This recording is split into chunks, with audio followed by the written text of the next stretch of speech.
Hey, what's up, guys? John here. The personal savings rate in America is at the lowest point since the great financial crisis, meaning consumers are broke. Only 44% of Americans can cover an unplanned emergency expense of $1,000. Inflation, the rising cost of living, unexpected health expenses are pushing many retirees back to work. 78% of Americans think fast food is a luxury. But how is that possible in the best job market in over 50 years? Stocks and real estate, they're at all-time highs, so we're told. U.S. home prices started the summer at a record high. Home prices hit a new all-time high in June. The consumer is strong. Now, what you need to realize is what's going to happen next, because none of this makes any sense. None of it makes any logical sense. What's going to happen next is going to shock you. I said, now almost 2 years, no rate cuts coming until 2025. It was a very, very bold prediction. And you look what happened right here. The Fed's favorite inflation indicator increased 0.2% in July, right? So inflation edged higher in July. Now, many people think, look, John, Jerome Powell said he's cutting rates in September. What people don't realize is that he's led people to believe that rates are going to get cut at every future next meeting. Inflation moving down, a rate cut could be on the table at the September meeting. If inflation were to prove, stickier, and we were to see higher readings from inflation, disappointing readings, we would weigh that. He's done that for the last 2 years, saying the next meeting, I think we're going to cut. I think the next meeting we're going to, inflation is going to be a little bit better. We're going to be able to get these rate cuts coming. Well, many people think what he said was time has come to cut interest rates, but that's not actually what he said. People today read headlines, not the actual bulk of the article or listen to the actual interview. What he actually said was the time has come for policy to adjust. The direction of travel is clear, and the timing, the pace of rate cuts will depend on incoming data. The time has come for policy to adjust. The direction of travel is clear, and the timing and pace of rate cuts will depend on incoming data. Do you mean this incoming data that says inflation edged higher in July? Someone actually commented recently, said, remember, you said no cuts this year. And the Fed basically said at the last meeting that cuts are basically certain in September. And then I just said, I stand behind it. I pinned it, top comment. I said that since 2023 that we will not see rate cuts until 2025. But that's not the real story. The real story is what's going to happen over the next 2 to 3 months. Everything that we know about this country is going to radically change. Many people believe that in November, we are going to start to see a new America, an America that's going to be more American. We're going to start to see everything kind of thrive and come back. And I would love nothing more than that. I would love nothing more to go back to 2018, 2019. But the more you look at what is really happening, the more you'll see that that's just not in the cards. In fact, we're walking into something really, really concerning. In this video, I'm going to break it down and show you exactly what's going on. Please hit the like button. Hit the like button. YouTube will share this content. Educate more people about what's happening in this country and this economy. If you'd like to fix your credit to position yourself what I believe is going to be the greatest wealth transfer in American history, we'd love to help you at my company, GreatCreditFast.com. That's GreatCreditFast.com. If you have late payments, medical bills, charge-offs, foreclosures, bankruptcies, repossessions, or any negative or derogatory items, go to GreatCreditFast.com. Click the link in the description just below this video. Schedule a free call for Monday. Check our reviews on Trustpilot. Take a look at this. So this is fascinating. Look at this.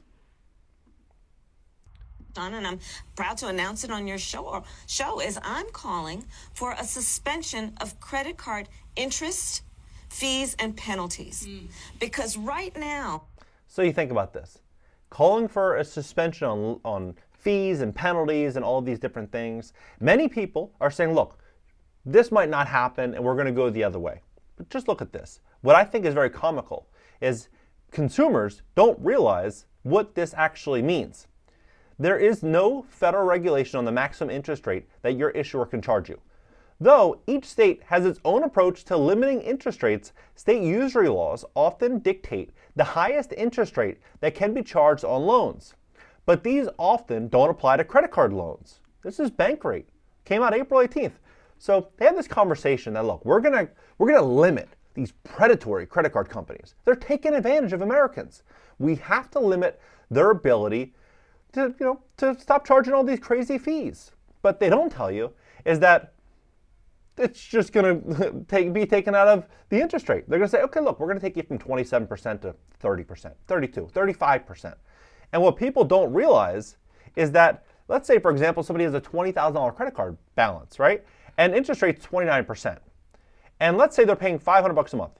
Well, their payment of interest would just be $51,000, right? So $51,000 on this $500. Now let's just say that you take it to $490. It's only a difference of $10 per month. What do you think the difference would be? It would go from $51,000 to $68,000, an extra $17,000 of interest paid on just a $10 reduction in payments, right? You start to look at this situation clearly. They have this conversation that, we're going to help consumers. Consumers are in the worst spot they've almost ever been. Give it another 6 months, another year, consumers will be by far worse off. Most consumers that are not preparing now will be by far worse off than during the Great Financial Crisis, right? And so when you look at these numbers and you start to look at kind of how everything is going, credit card interest rates are at a record high. Cards have never been this expensive. Now, they tell us that they're going to help everybody, right? If you were a credit card company, right? You were a credit card company and you saw these default rates, 25%, 32%, 39% per state, what would you charge to lend money, right? The odds are many of these consumers are going to be tapped out the next 6 to 12 months. As you can't charge these late fees and credit card, these little junk fees or whatever they call them, what are you going to charge? You're going to charge a hell of a lot more. And so if consumers are borrowing $5,000, $10,000, $20,000, and the interest rate is going to continue to go up alongside food costs, they say they're going to bring down grocery store prices and all of these different things. What is this going to really do? Food quality is going to go down and the cost of anything decent is going to skyrocket. And as that happens, we're going to see, a big change in America. It kind of reminds me of this story in 2021 that came out saying America should become a nation of renters. This is Bloomberg. Then this came out. This is Business Insider. And this came out August 23rd, last week, saying I'm done waffling over buying a house I can't afford. I have a better plan. It starts with renting for life. Sounds like the same story, right? This is where we're going to be going.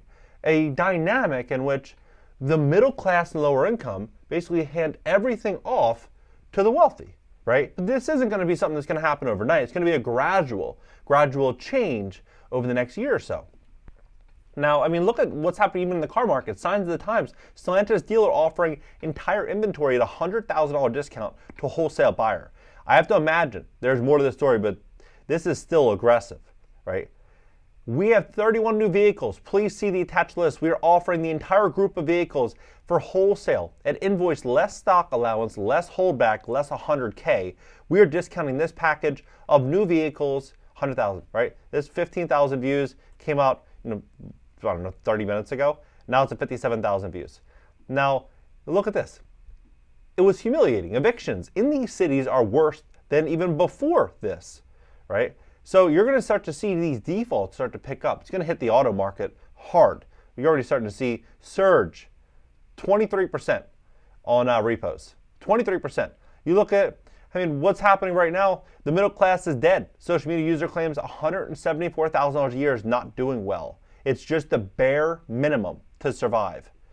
Now, what I think is going to happen is I believe we are going to start to see, it doesn't matter if it's this side or this side. Both are going to be taking everyone to one place, which is going to be a universal basic income. It's going to be subsidies, assistance. People aren't going to be able to make it. If they're saying $174,000 is barely making it, and that's probably true in most cities in America, of a household income, how are people going to make it when AI starts to roll in? When job outsourcing continues to grow? As consumers have less money to buy products and services, and these companies have to look for ways in which they're going to, cut their overhead. Right? We're going to start to see wages likely fall, especially when you consider that millions of new residents are now here looking for work.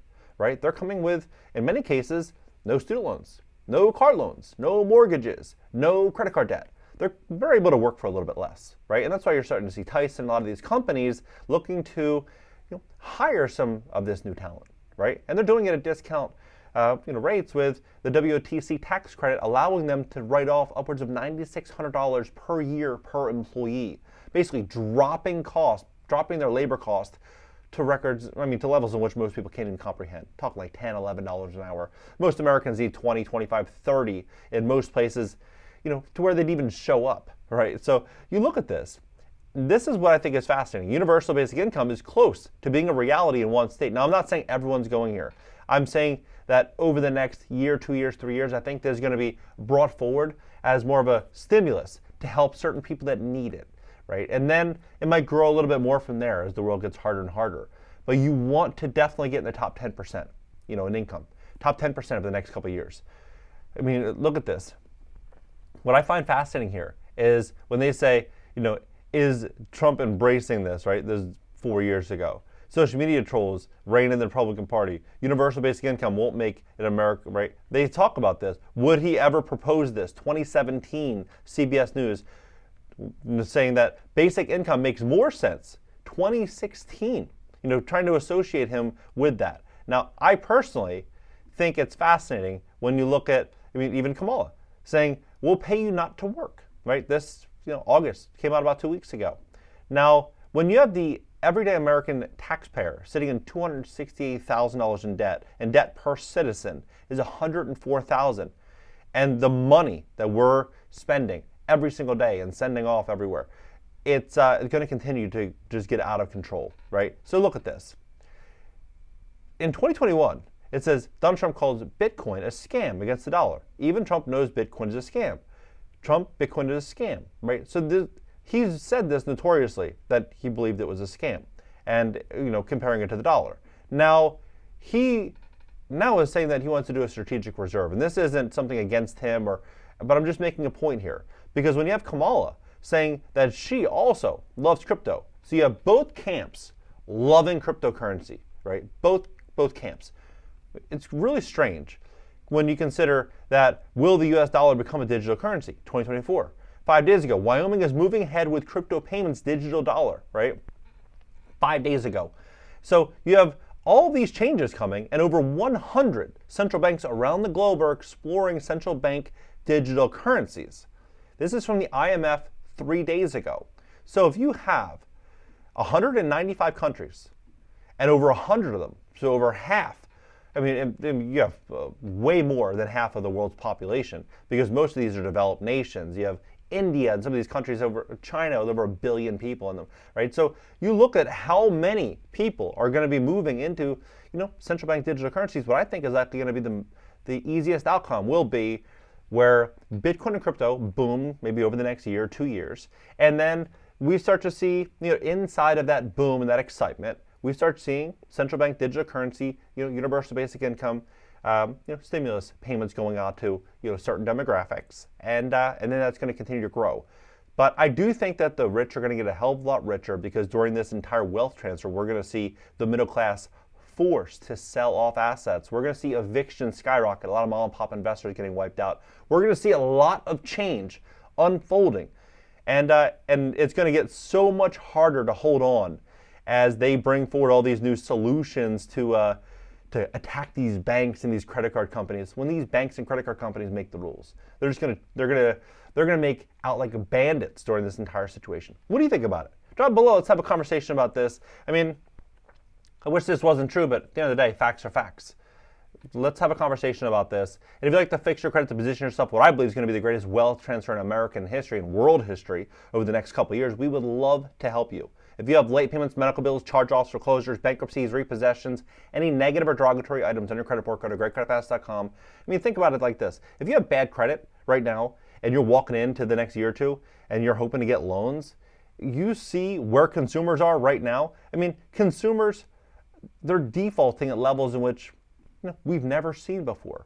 And as the world starts getting harder and defaults continue to grow, if you have bad credit, banks and lenders are going to see you as high risk.